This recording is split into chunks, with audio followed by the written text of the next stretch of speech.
नमः संस्कृत मित्रों, स्वागत है आपका अपने YouTube चैनल संस्कृत मेधा पर। तो कादंबरी कथा मुखक में अब 17वें श्लोक का अगला श्लोक 18वां श्लोक हम लोग देखते हैं। आज 20 श्लोक पूर्ण हो जाएंगे, उसके बाद फिर हम लोग गद्य का अध्ययन करेंगे। दिशामलिका अलकाभंगताम गतस्त्रयी वधूव कर्णतमाल पल्लवा चकार यश्वध्वर धूम संचयो मलीमशः शुक्लतरम निजम यशः। फिर से देखते हैं। दिशाम अलीक अलक भंगताम गतस्त्रयी वधू कर्णतमाल पल्लवा चकार यश्वध्वर धूम संचयो मलीमशः शुक्लतरम निज यशः। तो देखते हैं। दिशाम अलीक अलक भंगताम गतः त्रयी वधू कर्णात कर्णतमाल पल्लवा।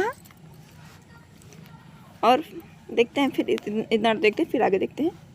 दिशाम अलीक अर्थात दिशा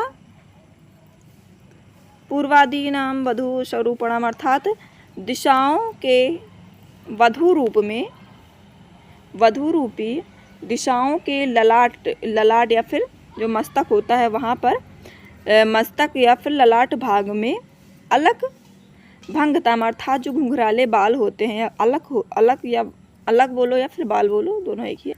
तो घुंघराले बालों की भंगता अर्थात भंगिमा उत्पन्न करने वाले, और गतस्त्रयी वधू कर्णतमाल पल्लवा अर्थात वेद त्रयी रूपी वधू के कर्ण प्रांतों पर जो तमाल के पल्लव, कोमल पल्लवों के समान वेद त्रयी रूपी वधू के कर्ण प्रांतों पर जो तमाल का जो कर्ण फूल पहने हुए थे, तमाल पल्लव के समान यश मलीमशः अध्वर, यहाँ पे अध्वर धूम संचयः निजम यशः शुक्लतरम चकार। तो यश अर्थात जिस चित्रभानु के, अध्वर मतलब यज्ञ होता है, जिस चित्रभानु के यज्ञों से उत्पन्न धूम संचया अर्थात उत्पन्न धूम या धुएं का जो समूह ने मलीमशः शुक्लतरम निजम यश अर्थात कृष्ण वर्ण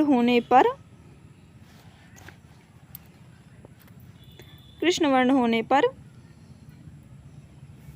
भी उनके जो वैयक्तिक यश को और अधिक उज्जवल बना रहा था, या उनके व्यक्ति यश को और अधिक उज्जवल बना दिया।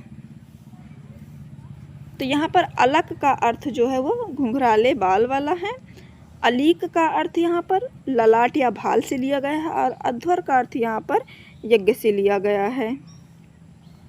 जो चकार है वो क्री धातु लिट लकार प्रथम पुरुष का एक वचन है। यहाँ पर रूपक अलंकार है और प्रसाद गुण है, वैदर्भी रीत है और वंशस्थ छंद है।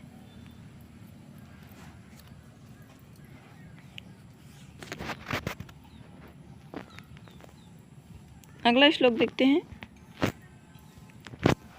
सरस्वती पाणि सरोज संपुट प्रामृष्ट होम श्रम शीकराम्भसा यशो अशु शुक्लीकृत सप्त विष्टपात तथा श्रुतो बाण इति व्यजायत। अर्थात सरस्वती पाणि सरोज संपुट प्रामृष्ट होम श्रम शीकर अम्भसा यशो अशु शुक्लीकृत सप्तविष्टपात तथा बाण इति श्रुतो व्यजायत।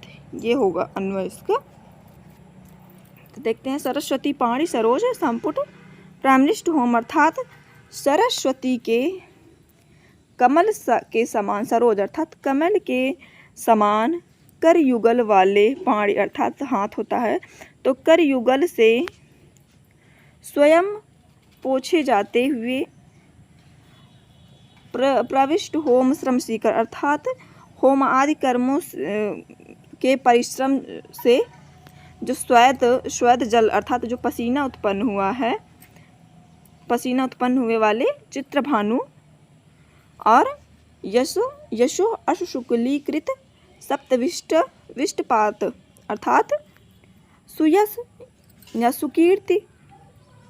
सुकीर्ति की जो किरणें हैं वो शुभ्र अर्थात स्वच्छ शुभ किए गए सातों भुवनों वाले उन्हें बाण इति श्रुतो व्याजात अर्थात उन्हीं चित्रभानु से बाण नामक पुत्र उत्पन्न हुआ। श्रुतो व्याजात अर्थात बाणभट्ट नामक पुत्र उत्पन्न हुआ। तो यहाँ पर जो फिर से देखते हैं, सरस्वती के कमल के सादृश्य या कमल के समान करयुगल से स्वयं पोछे जाते हुए जो यज्ञ आदि होम आदि किए गए हैं, उनकी परिश्रम से जो चित्रभानु को श्वेत जल अर्थात जो पसीना निकला है उसका वर्णन किया गया है। और जो चित्रभानु का सुकीर्ति है, सुकीर्ति की जो रश्मि अर्थात किरणें हैं वो दूर दूर तक फैली हैं। सातों भुवनों वाली चित्रभानु से बाण नामक पुत्र उत्पन्न हुआ। सरस्वती में गीप प्रत्यय होगा, सरस्वत में मतुफ होगा और सरस्वती में गीप प्रत्यय होगा। और प्रमिष्ठा में प्रमस्धन अक्त प्रत्यय लगेगा इसमें प्रमिष्ठा में। और विष्टप का अर्थ यहाँ पर भावन से लिया गया है। और अंशु अर्थात किरण, अंशु अर्थात किरण। तो यहाँ पर जो व्यजायत है ये वे उपसर्ग पूर्वक जन धातु से लंग लकार प्रथम पुरुष का एक वचन है। ये लंग लकार का प्रथम पुरुष एक वचन है। यहाँ पर अतिशयोक्ति अलंकार है, क्योंकि यहाँ पर जो चित्रभानु का वर्णन है कि चित्रभानु का जो पसीना था वो सरस्वती के कमलों द्वारा पोछा गया है, इसलिए असंबंध में संबंध स्थापित किया गया है। तो यहाँ पर अतिशयोक्ति हो गई है, इसलिए यहाँ पर अतिशयोक्ति अलंकार होगा, पांचाली रीति होगी और प्रसाद गुण होगा और वंशस्थ छंद होगा। अब अगला देखते हैं अंतिम श्लोक। इसमें बाणभट्ट ने अपने कथा का वर्णन किया है।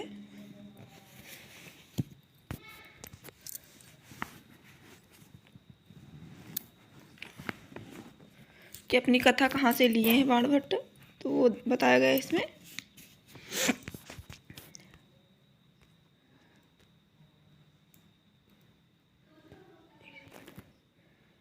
तुजेन तेनाक्षत कंठ कांठया महामनोमोहमली मलीम शांध्या आलब्ध वैदग्ध्य विलासमुग्धया धिया निबद्धेयम अत्य द्वय्य कथा।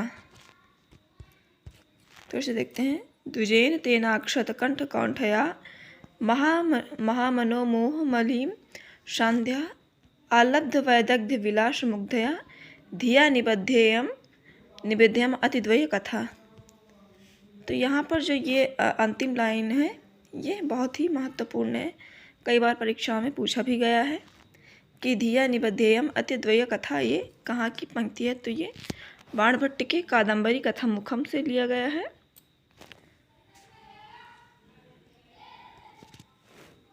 तेन द्विजेन अर्थात उस ब्राह्मण, उसका मतलब यहाँ पर बाणभट्ट से लिया गया है। उस ब्राह्मण अर्थात बाणभट्ट के द्वारा अक्षत कंठ कांठया अर्थात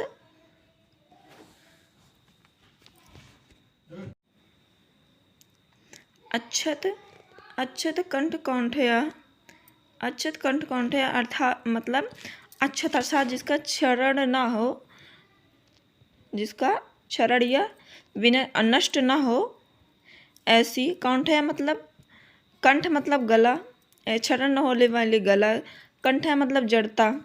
तो अक्षत अर्थात विनष्ट, जो नष्ट ना हो ऐसे गले की जड़ता वाली, कौंठे मतलब जड़ता, कौंठ्या वाली महामनोमोह मलीम मलीम संध्या अर्थात उत्कृष्ट, महा मतलब उत्कृष्ट, सर्वोत्कृष्ट, मनमोहक से मलिन होने वाली, मनोमोहक से मलिन होने वाली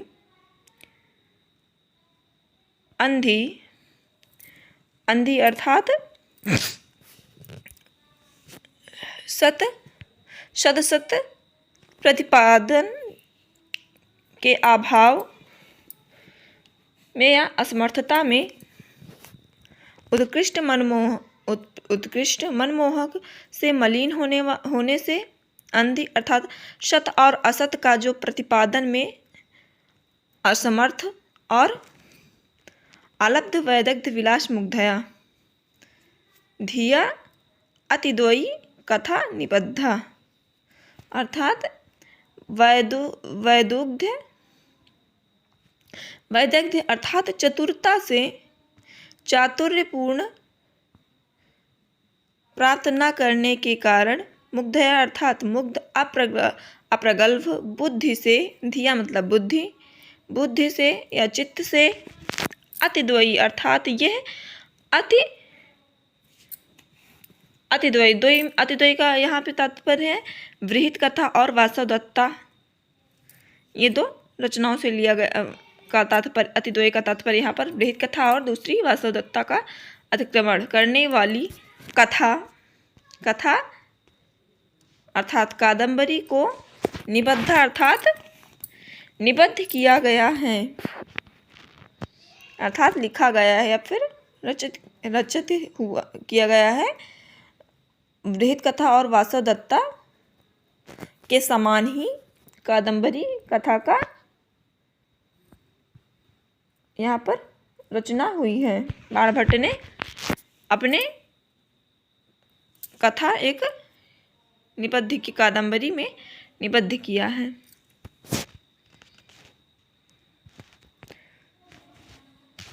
तो यहाँ पर अतिद्वयी का तात्पर्य पता ही होगा।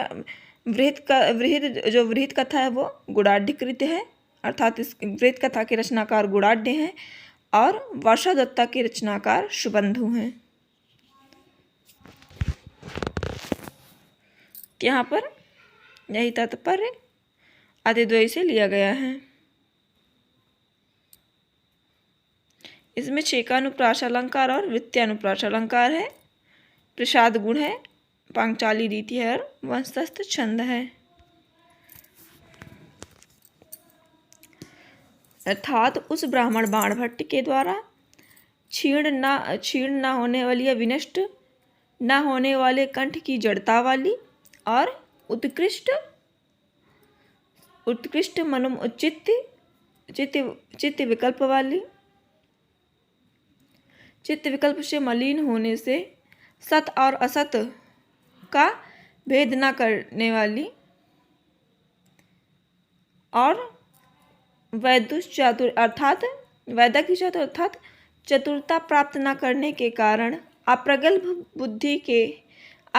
बुद्धि से यह अतिद्वयी कथा कादम्बरी को लिखा या निबद्ध किया, अर्थात एक सूत्र में पिरोया। तो यहाँ पर अतिद्वयी अर्थात वृहत कथा और वासवदत्ता के अतिक्रमण करने वाला एक और सर्वोत्कृष्ट कथा बाणभट्ट द्वारा निबद्ध की गई थी या निर्मित की गई थी। तो मित्रों, कादम्बरी कथा मुखम में जो 20 पद्य थे अर्थात श्लोक थे वो हम लोग क्रमशः धीरे धीरे 20 श्लोक का अध्ययन कर लिए हैं। अब अगले दिन से गति का हम लोग अध्ययन करेंगे। धन्यवाद मित्रों। अगर वीडियो पसंद आई हो तो please like share and subscribe करें। फिर मिलते हैं अगली वीडियो में।